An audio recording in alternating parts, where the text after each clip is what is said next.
नमस्कार दोस्तों, मैं हूँ पूनम राजपूत, एक sustainable art coach and upcycling artist. और पूनम इको क्राफ्ट की 21 डे सीरीज की वीडियो 11 में आप सबका दिल से स्वागत है। जैसा कि आप सब जानते हैं, अभी तक हमने बहुत सारे टॉपिक्स पे बात करी और लास्ट वीडियो में तो हमने सीखा कि कैसे आप अपना एक अपसाइक्लिंग कॉर्नर बना के, अपना एक क्रिएटिव कॉर्नर बना के कैसे आप अपनी अपसाइक्लिंग जर्नी को स्टार्ट कर सकते। आज हम बात करेंगे कुछ ऐसी चीज़ों की, जो ऐसी टॉपिक्स के बारे में जो मेरे दिल के बहुत करीब है और मुझे बहुत अच्छा लगता है वो करना। आज हम सीखेंगे 3 बेसिक एम्ब्रॉयडरी स्टिचेस, एक ऐसी ट्रेडिशनल प्रैक्टिस जो हमारी ज़िंदगी का हिस्सा रही है, जो हमारी ग्रैंड मदर्स काफ़ी टाइम से अपने टाइम में किया करती थी, लेकिन शायद हम ये ट्रेडिशनल प्रैक्टिसेस कहीं पीछे छोड़ आए हैं। लेकिन ज़रूरत है तो अब उन्हीं ट्रेडिशनल प्रैक्टिसेस को अपनी ज़िंदगी का हिस्सा बनाने की और वापस उन ट्रेडिशनल प्रैक्टिसेस को सीखने की, क्योंकि ये सिर्फ एक क्राफ्ट नहीं है। जब आप अपने हाथों से कुछ बनाते हैं, ऐसा कुछ क्रिएटिव करते हैं, तो वो आपकी ज़िंदगी का हिस्सा बन जाता है। वो उसमें आपकी एक एनर्जी होती है, उसमें आपकी कुछ इमोशंस होते हैं, उसमें आपकी कुछ क्रिएटिविटी और आपका टाइम होता है, जो जब फाइनल प्रोडक्ट बन के आता है तो बहुत ही खूबसूरत होता है। और यकीन मानिए, मुझे ये करना बहुत पसंद है एंड आई होप आपको भी पसंद आएगा, क्योंकि इन सिंपल और बेसिक एम्ब्रॉयडरी स्टिचेस को यूज करके हमारा मकसद चीज़ों को सिर्फ सुंदर बनाना ही नहीं है, ये सस्टेनेबिलिटी का एक हिस्सा है जो हमारी ज़िंदगी का काफ़ी टाइम से हिस्सा रहा है ट्रेडिशनल प्रैक्टिसेस का, लेकिन हम शायद उन्हें कहीं पीछे छोड़ आए हैं। अब ज़रूरत है उन्हें रिवाइव करने की, फिर से अपनी ज़िंदगी का। ऐसा करके ना सिर्फ आप चीज़ों को सुंदर बनाते हैं, बल्कि आप न्यू प्रोडक्ट्स की डिमांड को भी कम करते हैं, अपने पैसों को भी बचाते हैं, अपनी एग्जिस्टिंग ड्रेसेस को ब्यूटीफाई करके, उन्हें खूबसूरत बना के, या क्रैप फैब्रिक को नया रूप देके कुछ फंक्शनल आइटम्स, कुछ डेकोरेटेड आइटम्स उनसे बना सकते हैं। तो चलिए, देर किस बात की है, हम सीखते हैं only 3 simple and basic embroidery stitches. तो देखिए फ्रेंड्स, जैसे कि मैंने आपको बताया था कि आज हम 3 बेसिक एम्ब्रॉयडरी स्टिचेस सीखेंगे। उसके लिए मैंने एक वाइट फैब्रिक लिया है, ऐसा एम्ब्रॉयडरी हुक है, उसके ऊपर मैंने ऑलरेडी लिख दिया है कि हम कौन कौन से स्टिचेस सीखने वाले हैं। फर्स्ट हम सीखेंगे running stitch. This is the very basic and simplest embroidery stitch. इसके लिए आपको क्या करना है, दैट किसी एक वीडियो में मैं आपको सारी डिटेल्स बताऊंगी कि कैसे आपको कौन सा थ्रेड लेना है, कैसे स्टार्ट करना है, एम्ब्रॉयडरी हुक्स कैसे लगाना है। बट नाउ सिंस मैं आपको एक डेमो देना चाहती थी कि 3 एम्ब्रॉयडरी बेसिक स्टिच क्या है, तो उसके लिए मैं आज आपको ये सिखा रही हूँ। आप लिख लीजिए so that you can remember कि कौन सा आपने स्टिच यूज किया है।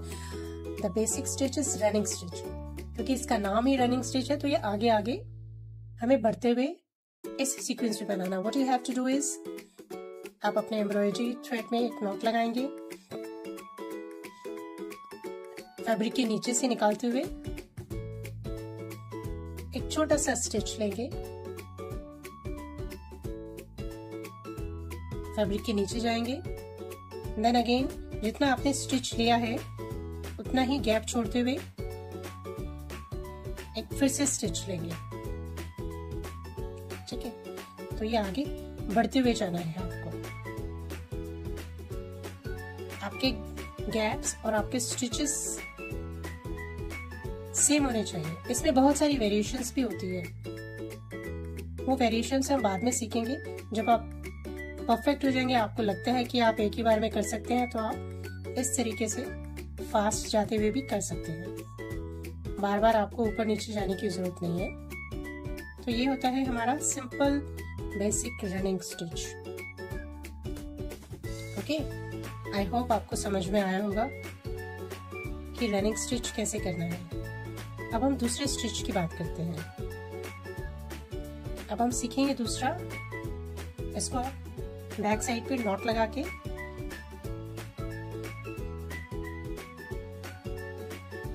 ताकि इधर उधर ना जाए। दूसरा हमारा होता है बैक स्टिच। रनिंग स्टिच में आप रन करते हुए आगे गए थे। बैक स्टिच जैसे कि आपको नाम से समझ में आ रहा, बैक शायद आपको पीछे की तरफ जाना है, ठीक है। लेकिन आपको स्टार्ट वैसे ही करना है, स्टार्ट आपको फर्स्ट रनिंग स्टिच से ही करना है। एक रनिंग स्टिच लेंगे जैसे आपने फर्स्ट रनिंग स्टिच बनाया था, थोड़ा सा आगे जाते हुए फैब्रिक के नीचे से निकालेंगे और अब आपको आगे की तरफ रन करते हुए नहीं, पीछे की तरफ आते हुए जाना है। जहां आपने फर्स्ट आपका स्टिच लिया था वहीं से उसके आपको बैक में जाना है और अब आपको ऐसे आगे जाना है। I hope you can see clearly. आप आगे गए हैं, फिर आप पीछे जा रहे हैं। स्टिचेस की लेंथ को आपको बराबर रखना है। You can see the difference.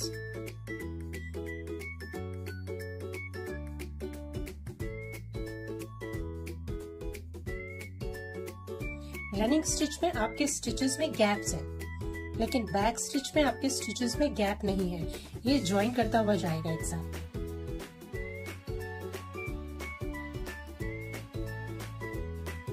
I hope मैं आपको समझा पाई।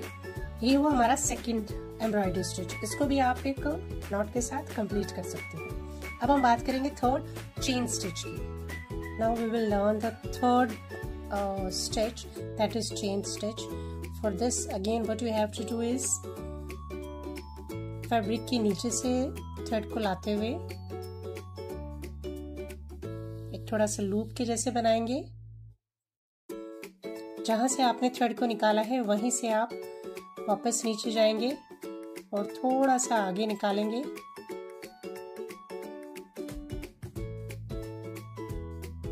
So this way you can see that इसमें थोड़ा सा एक लूप जैसा बन गया है।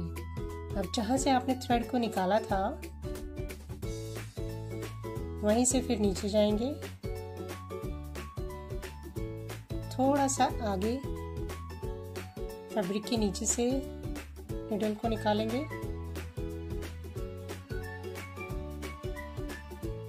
देख रहे हैं आप, एक लूप जैसा फॉर्म हो रहा है। अगेन देख रहे हैं आप, चेन स्टिच में एक लूप जैसा बन जाता है। आप ये भी देख सकते हैं, देखो मैंने सिर्फ चेन स्टिच के साथ ही मैं इस पूरे पीस को फिनिश करने वाली हूँ। मैंने किसी को गिफ्ट करने के लिए मैं ये डिजाइन बना रही हूँ। और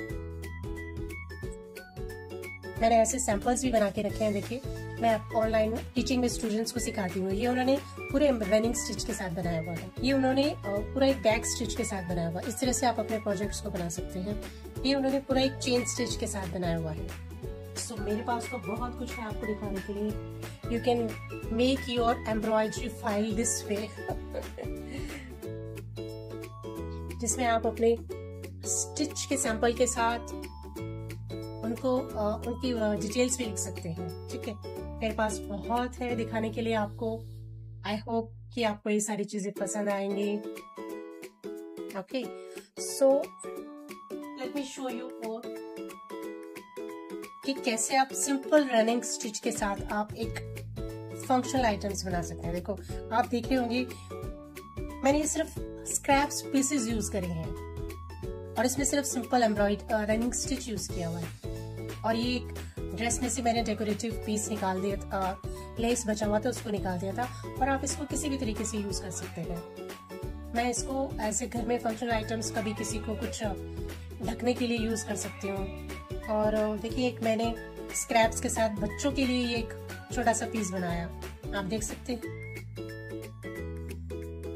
इसमें सिंपल रनिंग स्टिच यूज किया हुआ है और ये चेन स्टिच की वेरिएशन है। यहाँ पे मैंने ब्लैंकेट स्टिच यूज किया हुआ है। तो इस तरीके से आप 3 बेसिक एम्ब्रॉयडरी स्टिचेस को यूज कर सकते हैं। तो देखा आपने, ये कितना आसान है, लेकिन जब फाइनल प्रोडक्ट निकल के आपके सामने आता है ना, तो वो बहुत ही खूबसूरत होता है। आप इन स्टिचेस को यूज करके you can beautify your old dupatta, you can make beautiful art work on your plain cushion. क्योंकि ये सिर्फ एक क्राफ्ट नहीं है, जैसे कि मैंने बताया, ये एक सस्टेनेबिलिटी और अपसाइक्लिंग की तरफ एक पहला कदम है और हमें फास्ट फैशन से भी हमें दूर रखता है। क्योंकि पूनम इको क्राफ्ट का असली मकसद ही यही है, सस्टेनेबिलिटी को अपनी ज़िंदगी का हिस्सा बना के न्यू प्रोडक्ट की डिमांड को कम करके कुछ एग्जिस्टिंग से नया और उपयोगी बनाना। ठीक है, तो अब आप मुझे कमेंट करके बताइए कि क्या आपने कभी एम्ब्रॉयडरी की है। अगर नहीं भी करी है तो कोई बात नहीं, इन तीनों एम्ब्रॉयडरी स्टिचेस में से आपको सबसे सिंपल कौन सा स्टिच लगा और पहले आप कौन सा स्टिच ट्राई करना चाहेंगे। You can share your video. आप इन स्टिच को यूज़ करते हुए कहाँ और कैसे यूज़ कर रहे हैं, आप मेरे साथ चाहें तो अपना एक वीडियो शेयर कर सकते हैं। I'll mention you on my Insta handle, ताकि आप मेरे साथ साथ दूसरे लोगों को भी इंस्पायर कर सके और मेरी इस क्रिएटिव जर्नी का हिस्सा बन सके। अगर आपको ये वीडियोस, अगर आपको ये मेरे सुझाव अच्छे लग रहे हैं, then please like, share and subscribe to my channel. Save this video, share this video with your loved one जो आपके साथ, मेरे साथ पूनम इको क्राफ्ट की कम्युनिटी का हिस्सा बनना चाहते हैं और एक कला से बदलाव की ओर पहला कदम लेना चाहते हैं। कल फिर मिलते हैं एक नए टॉपिक के साथ, एक नई वीडियो के साथ। Till then, let's again take a pledge that we will create more before we shop.